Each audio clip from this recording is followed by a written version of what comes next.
Auto ದರ ಹೆಚ್ಚಳದ ವಿಚಾರದಲ್ಲಿ ಸರ್ಕಾರ ಆಟೋ ಚಾಲಕರ ಮಧ್ಯೆ ಫೈಟ್ ಶುರುವಾಗಿದೆ. ಆಟೋ ಚಾಲಕರ ಬೇಡಿಕೆಗಿಂತ ಸ್ವಲ್ಪ ಕಡಿಮೆ ದರವನ್ನ ನಿಗದಿ ಮಾಡೋಕೆ ಸರ್ಕಾರ ಮುಂದಾಗಿದೆ.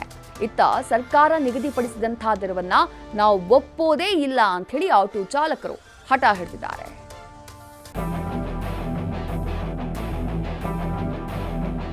ಆಟೋ ದರ ಏರಿಕೆ ಮಾಡಬೇಕು ಅನ್ನೋ ಕೂಗು ಇಂದು ನೆನೆಯದಲ್ಲ. ಈಗಿರುವ ದರಕ್ಕೆ ನಮ್ಮ ಹೊಟ್ಟೆಯೂ ತುಂಬ್ತಿಲ್ಲ, ಬಟ್ಟೆಗೂ ದುಡ್ಡಿಲ್ಲ, ಅತ್ತ ಬದುಕು ಸಾಗಿಸೋಕು ಆಗ್ತಿಲ್ಲ ಅಂತ ಆಟೋ ಚಾಲಕರು ದರ ಹೆಚ್ಚಳಕ್ಕೆ ಬೇಡಿಕೆ ಇಡ್ತಾನೆ ಇದ್ದಾರೆ. ಇದಕ್ಕೆ ಓಕೆ ಎಂದಿರುವ ಸರ್ಕಾರ ಕೂಡ ದರ ಹೆಚ್ಚಳಕ್ಕೆ ಮುಂದಾಗಿದೆ.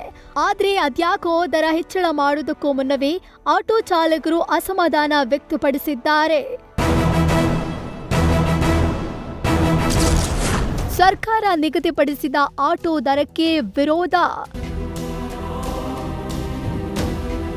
ಆಟೋ ಚಾಲಕರ ಒತ್ತಾಯದಂತೆ ಆಟೋ ಪ್ರಯಾಣದ ದರವನ್ನ ಹೆಚ್ಚಳ ಮಾಡೋಕೆ ಸರ್ಕಾರ ಮುಂದಾಗಿದೆ. ಜೂನ್ 30ರ ಒಳಗೆ ದರ ಏರಿಕೆ ಘೋಷಣೆ ಮಾಡೋಕೆ ಜಿಲ್ಲಾಡಳಿತ ಸಿದ್ಧತೆ ನಡೆಸಿದೆ. ಆದರೆ ಸರ್ಕಾರ ನಿಗದಿಪಡಿಸಿದ ದರವನ್ನ ನಾವು ಒಪ್ಪಲ್ಲ ಅಂತಿದ್ದಾರೆ ಆಟೋ ಚಾಲಕರು. ಈಗಿರುವ ಆಟೋ ಪ್ರಯಾಣದ ಕನಿಷ್ಠ ದರವನ್ನು 30ರಿಂದ 40 ರೂಪಾಯಿಗೆ ಹೆಚ್ಚಳ ಮಾಡಬೇಕು. ಹಾಗೆ ಪ್ರತಿ ಕಿಲೋಮೀಟರ್ಗೆ 15ರಿಂದ 20 ರೂಪಾಯಿ ಹೆಚ್ಚಳ ಮಾಡಬೇಕು ಅಂತ ಆಟೋ ಚಾಲಕರು ಸರ್ಕಾರಕ್ಕೆ ಬೇಡಿಕೆ ಇಟ್ಟಿದ್ದಾರೆ. ಆಟೋ ಚಾಲಕರ ಬೇಡಿಕೆಗೆ ಮಣಿದ ಸರ್ಕಾರ ಪ್ರಯಾಣದ ಕನಿಷ್ಠ ದರವನ್ನ ಮಿನಿಮಮ್ 36 ರೂಪಾಯಿ ಹಾಗೂ ಪ್ರತಿ ಕಿಲೋಮೀಟರ್ಗೆ 18 ರೂಪಾಯಿ ಫಿಕ್ಸ್ ಮಾಡೋಕೆ ನಿರ್ಧರಿಸಿದೆ. ಆದರೆ ಸರ್ಕಾರದ ದರ ಏರಿಕೆಯ ಲೆಕ್ಕಾಚಾರಕ್ಕೆ ಅಸಮಾಧಾನಗೊಂಡಿರುವ ಆಟೋ ಚಾಲಕರ ಸಂಘಟನೆ ಆಟೋ ಚಾಲಕರು ಬೇಡಿಕೆ ಇಟ್ಟಷ್ಟು ದರ ಏರಿಕೆ ಮಾಡ್ತಿಲ್ಲ ಅಂತ ಆಕ್ರೋಶ ಹೊರಹಾಕಿದೆ. ಚಾಲಕರಿಗೆ ಪ್ರತಿ ವರ್ಷ ಸರಾಸರಿ ಅವನು 1 ಲಕ್ಷ ರೂಪಾಯಿ ಸಾಲ ಮಾಡ್ಕೊಳ್ತಾ ಇದ್ದಾನೆ. ಸೊ ಹಾಗಾಗಿ ನಮಗೆ ಸರಿದೂಗಿಸ್ಕೊಡ್ಬೇಕಂತೇಳಿ ಜಿಲ್ಲಾಧಿಕಾರಿಗಳು ಮನವಿ ಮಾಡ್ತೀವಿ.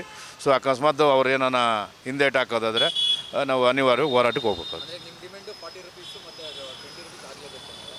ಖಂಡಿತವಾಗಿ ಕಿಲೋಮೀಟ್ರಿಗೆ 20 ರೂಪಾಯಿ ಅವ್ರು ಮಾಡಲೇಬೇಕು ಮತ್ತು ಮಿನಿಮಮ್ 30ರಿಂದ 40 ರೂಪಾಯಿಗೆ ಹೆಚ್ಚಿಸಲೇಬೇಕು. ಯಾವುದೇ ಕಾರಣಕ್ಕೂ ಆಟೋ ಚಾಲಕ ಸಂಘಟನೆಗಳು ಅವರೇನೋ ಕಡಿಮೆ ಮಾಡಿದ್ರೆ ಒಪ್ಪೋದೇ ಇಲ್ಲ ನಾವು. ಒಟ್ನಲ್ಲಿ ಸರ್ಕಾರದ ದರವನ್ನ ಒಪ್ಪಲ್ಲ ಅಂತಿರುವ ಆಟೋ ಚಾಲಕರು ದೈನಂದಿನ ಜೀವನದಲ್ಲಿ ಎಲ್ಲದರ ದರವೂ ಹೆಚ್ಚಳ ಆಗಿದ್ದು ಜೀವನಕ್ಕೆ ಕಷ್ಟ ಆಗ್ತಿದೆ ಅಂತಿದ್ದಾರೆ. ಆಟೋ ಚಾಲಕರ ಆಕ್ರೋಶಕ್ಕೆ ಮಣಿದು ಬೇಡಿಕೆ ಇಟ್ಟಷ್ಟು ಸರ್ಕಾರ ದರ ನಿಗದಿ ಮಾಡುತ್ತಾ ಅನ್ನೋದನ್ನ ಕಾದ್ ನೋಡಬೇಕಿದೆ.